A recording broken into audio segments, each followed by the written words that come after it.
There are a few decisions that really, really matters. And that's the part that we focus on is trying to understand why good people make and often repeat bad decisions. Hey, welcome to another episode of the Growth and Scaling Podcast. I'm your host, Todd Westra, and I'm so excited to have you here today because today our guest is going to blow your mind. Ran circles around my mind anyway. Literally, I've never been in an interview quite like this where what he had to say was like reaching into me as I was giving the interview in a way that I couldn't stay focused. I kept thinking about what he was talking about and wanting to apply it to my business right away. So get ready for this interview. This may be the one you listen to 3 or 4 times before you get all of it out of it, you unpack it. But a fascinating story. All about the theory of constraint, all about modeling a business off of your ability as a founder or as a business leader or as a husband, as a father, wife, mother, your ability to make decisions that matter in the time that you have to make them. I don't even know where to begin really, because this topic is much deeper than I thought we'd get into it, but it's so important. And as a business owner or as someone trying to grow and scale an operation, you need to be a quick decision maker, but not just quick. You need to make the right decisions when they matter, when it needs to happen. And this interview and this group that we are talking to today has the process and the way to implement this all dialed in. So get ready, get your notepad out, start thinking about this. If this is one that if you're just on the exercise bike, you may need to listen to this 2 or 3 times while you're listening to it. But enjoy this episode. Can't wait to see you on the flip side and get your feedback as to what you thought about the interview and how it impacts the way you're going to run your business moving forward, or your life, or your everything, anything you're in charge of. You're going to find a new way to run it. And I appreciate you being here. We'll see you on the other side of this interview. Hey, welcome back to another episode of the Growth and Scaling Podcast. Today's guest, all the way from South Africa, and into our living room today is Dr. Alan Barnard. Dr. Alan, will you please tell us who you are and what does your business do to help other people? Thank you, Todd. Thank you so much for the invitation. I'm the co-founder and CEO of Goldratt Research Labs. It's a company that I co-founded in 2009 with Dr. Eli Goldratt. Awesome. He's the creator of Theory of Constraints and author of multiple best-selling books. Probably the most famous one of all is called The Goal. It's a novel, and it's become one of the 150 most highest-selling books of all time. And it basically, you're kidding me. Yeah, it tells a story of a plant manager that arrives at the plant, and he's being told that the plant is going to be shut down within 3 months unless he can turn around. And it's about covering that journey, about how do you save something that's really precious to you. You're so frustrated and anxious because you need to get all the insights that you need, and you're just getting questions and not answers. Yes. That is fascinating. It sounds like a must read for most of our listeners today, because everybody feels like they're in that same position, right? I've got 3 months of runway left. I'm almost out of cash. What am I going to do to grow and scale the business to the next level, right? Yeah. Well, Jeff Bezos from Amazon has publicly stated that this is one of his 3 top books of all time. Love it. He reads it with his executive team every time they go on a big offsite, just to re-inspire them, because it just reminds you that it doesn't matter how complex your system is, there's always one thing, right? Which is in the case of Theory of Constraints, what's that one thing that's limiting my business? Where's the weakest link or the bottleneck? Because if I can't solve that problem, nothing else matters. Right. So this is fascinating. So as you talk about this story and the impact that Dr. Goldratt had on the whole world of constraint and theory of constraint and all the things that you guys have done in your studies, tell us about who your real clients are. Who are you actually helping out there? Is this just a general push to flood the earth with good information, or are you specifically targeting certain people to help them in their business? The people that we are massively passionate about serving are people that need and want to make better, faster decisions when it really, really matters. So we have a part of my company that focuses on the business aspect, working with for-profit and also for-purpose organizations. Right. And then we also have a foundation where we're working with individuals. So if you think about your life, being a decision scientist, we make about 35,000 decisions every day. Wow. Most of that is happening in the subconscious mind in our fully automatic mode, right? Right. And the good news is, because it can be kind of overwhelming to think about that, but the good news is most of those decisions in the bigger scheme of things doesn't matter at all. What I'm eating, what I'm wearing, how I'm getting to work or to school, etc. But there are a few decisions that really, really matters. And that's the part that we focus on is trying to understand why good people make and often repeat bad decisions that could have been avoided.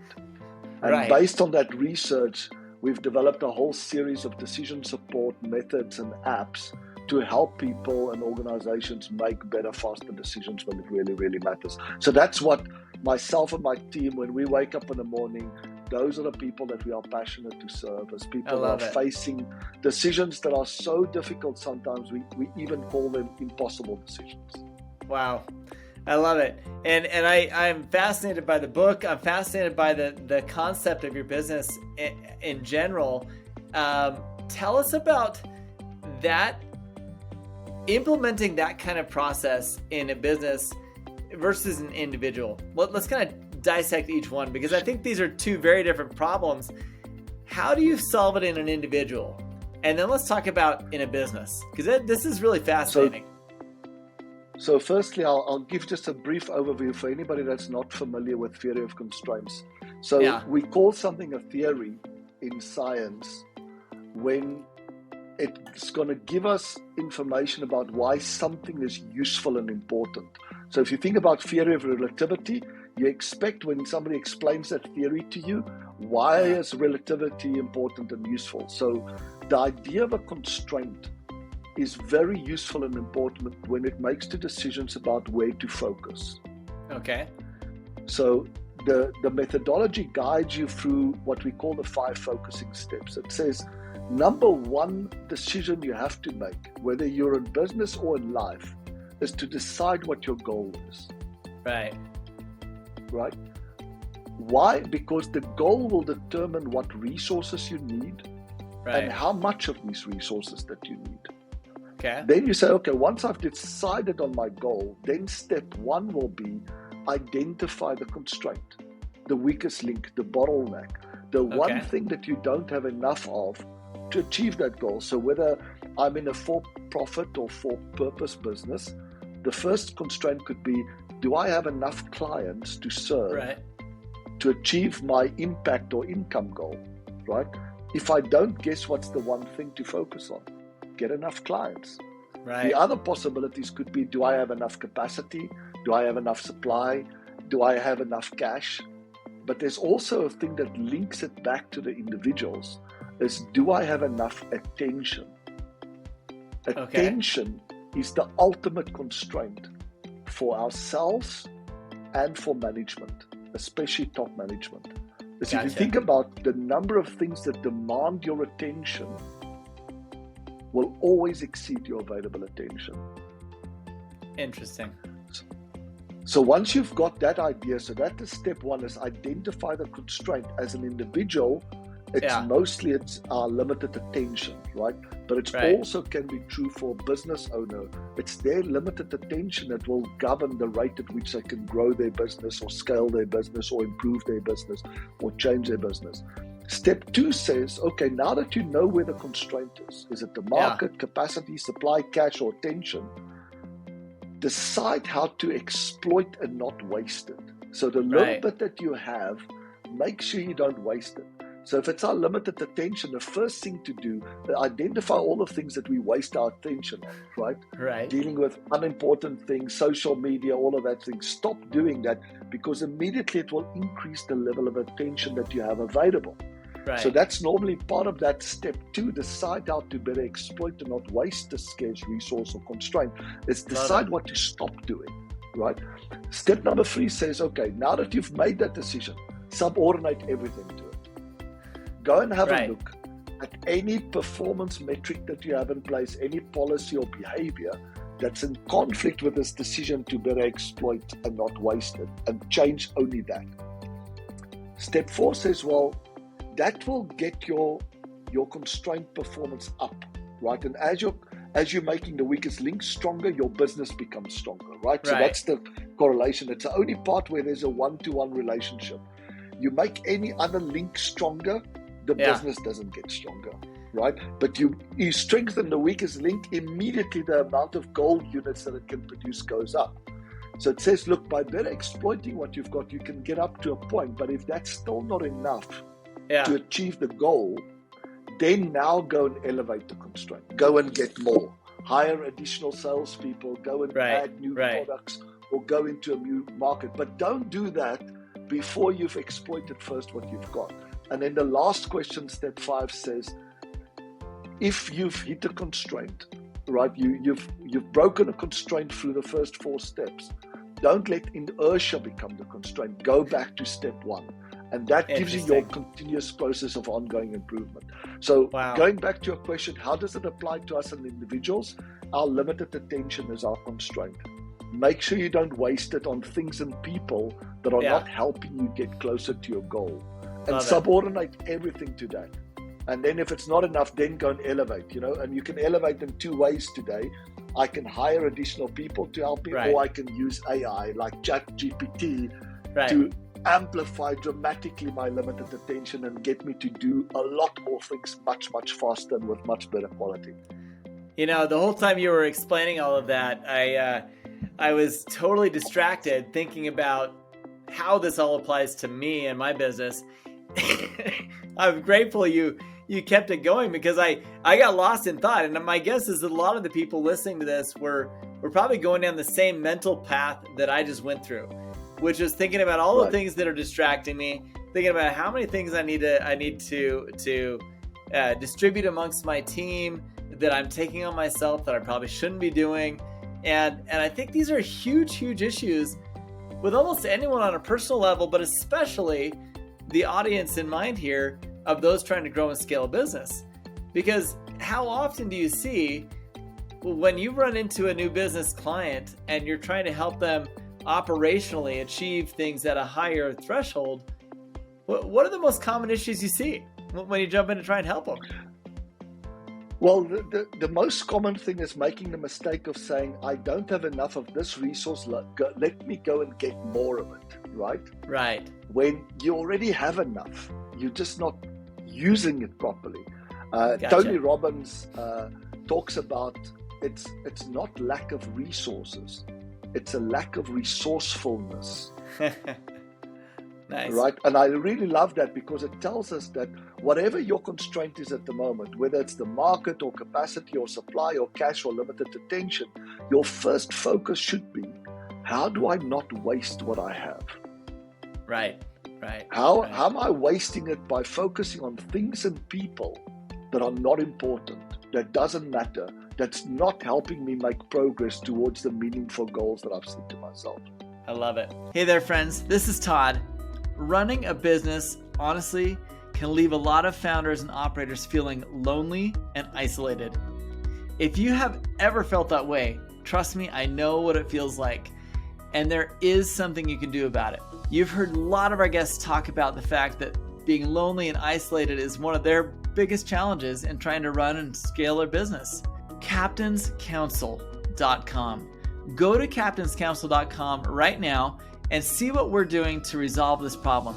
We want you to be a strong operator who has solutions and has a way to get around the challenges you're currently facing. What most founders don't understand is that you're not alone. The challenges that you're facing, likely somebody else has already overcome, and they can give you the feedback you need to overcome them. Who better than your peers, other founders, other operators who are joining with you in a small group setting, a global community setting, as well as at our in-person events, to guide you through these challenges that you're facing right now. Don't give up, keep on pushing, but do it with some good advice from your peers. Go check it out at captainscouncil.com and let me know what you think about the offering. We can't wait to see you there. This is fascinating. And I love the way that you've pieced this together in a 5-step process. I love, processes always help people digest the information in a way that they can actually feel like they can go out and do it. Take a step back now though. Now that we know what your business does, who you're trying to help, and how you help them, let's talk about your actual business. Your model is designed around helping organizations to become better, quicker decision makers, how to be more efficient with their time, their resources, and all these things. Tell us about your business. When you started in 2008 and as you evolved, I know there were some life challenges in there. I know there were some things that happened that were amazing growth trajectory boosters. Let's talk about the positive first. What are some of the highlights of your growth journey so far, and where do you think it's taking you right now? Well, some of the highlights have been, even though we are a relatively small company, I have a team of about 12, 15 people or so. Yeah. We've been able to work with some of the most incredible organizations around the world. So we did a project with Microsoft where we applied theory of constraints to help them identify where in their supply chain they're making decisions that are causing avoidable shortages and surpluses. Wow. At the retailers and distribution centers. And within the same year that we started with that project, where we had 3 of our people on it, just 3, right? Working with Microsoft, they reduced their inventories by over $250 million. Oh my and gosh. got sales up by a few $100 million, right? Wow. And it's small changes Yeah. that can have big impacts.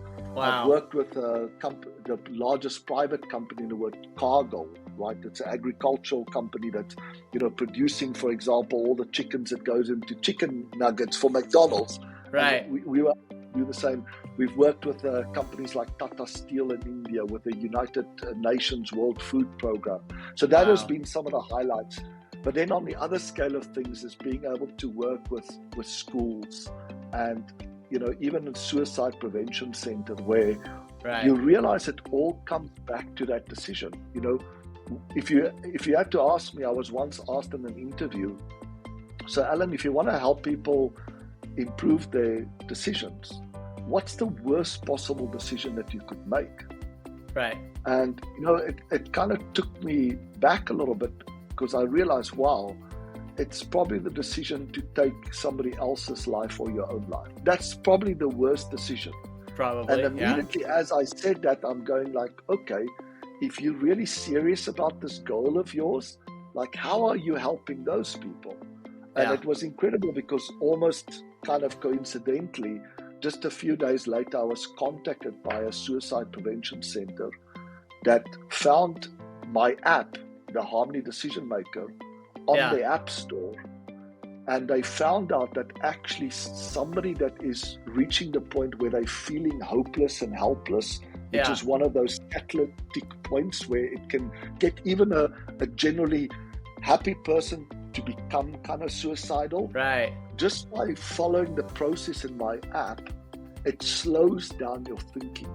Wow. And it gets you out of that automatic mode, because what happens in all decisions, but specifically that type of decision, we don't objectively look at reality and then we decide.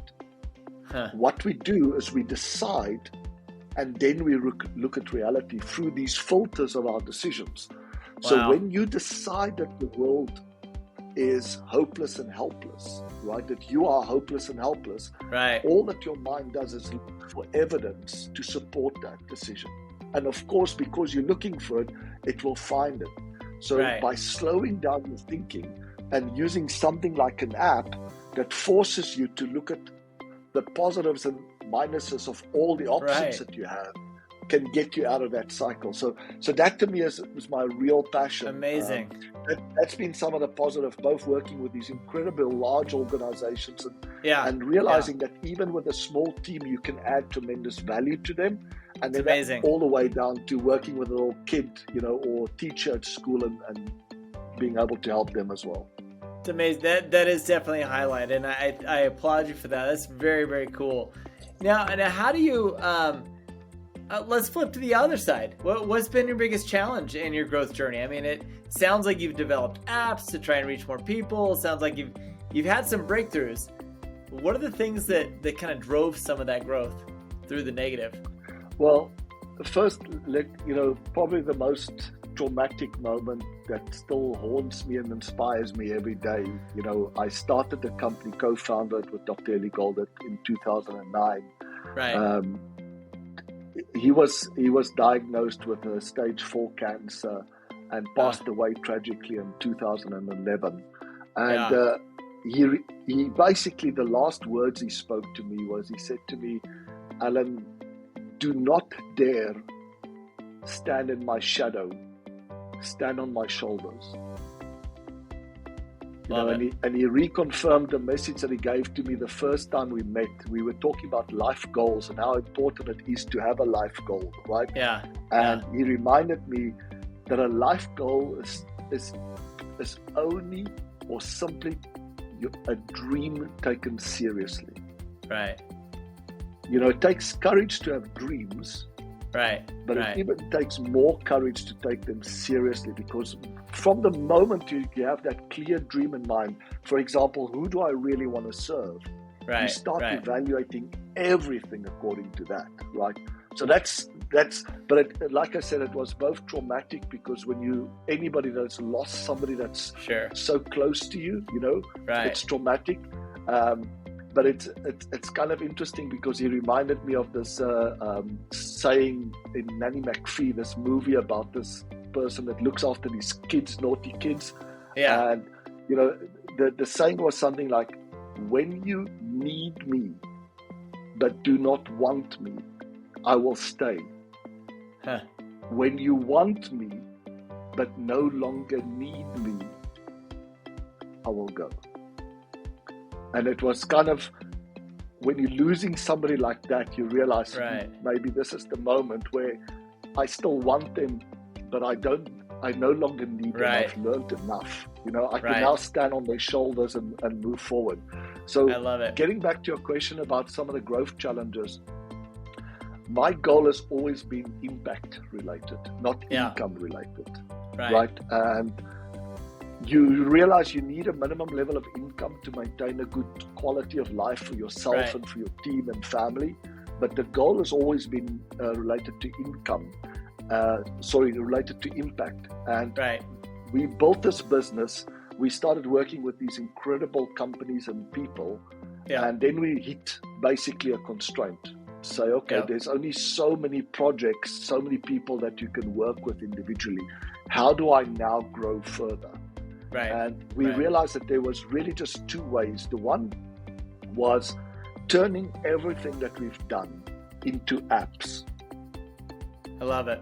And the second part is, when you find an organization that you believe could get most value from your knowledge and technology, partner with them maybe on a percentage profit share or percentage equity. So identify those companies almost like you would in a startup, right? Yeah. It's very common in the startup world, where I can't afford a CFO, but I need one, and I offer equity in return. So we realize that there are some companies. So that's going to be my two ways of really scaling the businesses. We've created a whole series of apps that can be made available on a SaaS basis, software as a service basis, for a small fee every month. And there it's all about volume. And then the other basis is, some of those app users will need more help. And then we can identify if they need a significant amount of help. Not just we can charge for consulting, but maybe they'd be open to a equity partnership. I love it. Yeah, and that's not a bad way to operate a business. I've been doing that with some of my clients for sure on a RevOps, where we a lot of our fee is associated with our performance, and a performance-based models totally work. But so as you meet other groups who are in that conundrum, I love that you you took all the experience and all the things that you could do on an individual basis with your focused energy and turned them into apps so that it could be more widely distributed and reach a bigger impact. I think that that's fascinating. And I think that you took lemons and made lemonade. I mean, you took the challenge of being able to implement this with lots of people, and it is a challenge to implement what you're talking about with a lot of people, and simplify it down into something that everyone can download. Great pivot. Fantastic pivot. Yeah. How has that helped you grow? I can tell you in two ways. The one is the success rate, right? I was recently interviewed for a documentary that's being made around addiction. Joe Polish, who runs this incredible Genius Network, he's actually producing this. And they were asking me about what are the inconsistencies I see within addiction, right? And you say, well, the gold standard in addiction treatment is called the 12-step program. Right. And clinics that facilitate this program claim a success rate of 50%. Right. But the researchers that has done meta-research on groups that have gone through these programs claim a success rate of only 5%. And the question is, how can it be? There's this major inconsistency, right? Which is it? And it turns out that the clinics suffer from something called compliance bias. They measure their success rate based on the number of people that actually completed the program. So 100 people completed, 50 remained sober. Right. The real number is how many people started the program. It was 1,000. Gotcha. So that 50 is really just 5%. So what we're doing when you're trying to operationalize things, you're trying to define the process, right? Yeah. So just by defining the steps, you're already getting a benefit. But there's something profound about simplicity. So the way I explain this is to say, what do you think the success rate of a program will be if there's 12 steps in it? And over the last 70, 80 years, they've perfected each step to be 80% successful. What would be the success rate of the program? Well, it would be 80% times 80% times 80%, 12 times. The best success rate that you can theoretically get is 5%. Think about that, right? Yeah. Compared to if I had only 3 steps. I actually took the time and said, of these 12 steps, are all of them actually necessary? Right. And when you speak to people that have gone through the program and you find out from them, what do they believe helped them? It's never more than 3 things. Right. So suddenly with the same success rate of 80% per step, you can get to a 3-step program that delivers true 50% success rate from people that start that program. And that's kind of what we're doing in our research lab. Once you pick up a decision that has to be made, you think about what's the steps that you have to go through. Right. How can I reduce dramatically the number of steps? And then focus everything on those steps and see how can I get the probability of success rate of each step up so I can get the probability of success of the overall outcome up dramatically. Love it. I love it. Well, this has been inspiring, and it's got my head going a million different directions. I don't know how you can do this all day long and still keep your head straight, because this is like throwing me for a loop. I love this information. It's fascinating, and I cannot wait to read the book. I can't wait to download some of these apps, because this really does help people make quicker decisions, make the decisions that matter most the right way, because they predetermine answers and they're kind of trained themselves to make the right decisions at the right times. Who has inspired you? I'd love to get a shout out near the end of the interviews here to keep the business moving the direction it initially intended to, and to take it to where it's at today. Well, the most obvious one is, of course, my mentor, Dr. Eli Goldratt, that I co-founded the business with. Like I said, his words inspire and haunt me every day. Don't stand in my shadow, stand on my shoulders, and are you taking your dream seriously? But there's a couple of others. I remember one of the quotes that have really had a dramatic impact on my life is a quote by Jean-Baptiste Perrin, as a French physicist. And Okay. he said that the aim of all science is to substitute visible complexity for invisible simplicity. Huh. So if you think about E equal to mc squared, it's a really simple mathematical correlation, but it Right. explains so much of the visible complexity in the universe. And that's what inspires me about decision making. There's a lot of visible complexity out there, but Right. there's this profound, inherent, but invisible simplicity. And Right. by trying to codify the process that you can follow to make better, faster decisions when it really matters, that's what's driving me towards, achieving my own goal of helping more and more people. Love it. I love it. Thank you. Thank you so much for your time today. I honestly, I love it. I feel like we could go on for an hour, a couple hours talking about this, and I'm sure you do it on a regular basis. So I'm going to hold us to this time constraint because I want people to follow up with you afterwards. Where's a good place for them to get a taste of what you have to teach? And are you available on other social media channels? Where do people find you? Yeah, my social media handle is Dr. Alan Barnard. So ALANBARNARD, Dr. Alan Barnard. And they can find me on Facebook, on LinkedIn, on Instagram, on Twitter, on TikTok. Awesome. I also have a channel on YouTube, Dr. Alan Barnard. I have a website, dralanbarnard.com. But for Perfect. those that are interested in our range of apps, they can go to harmonyapps.com.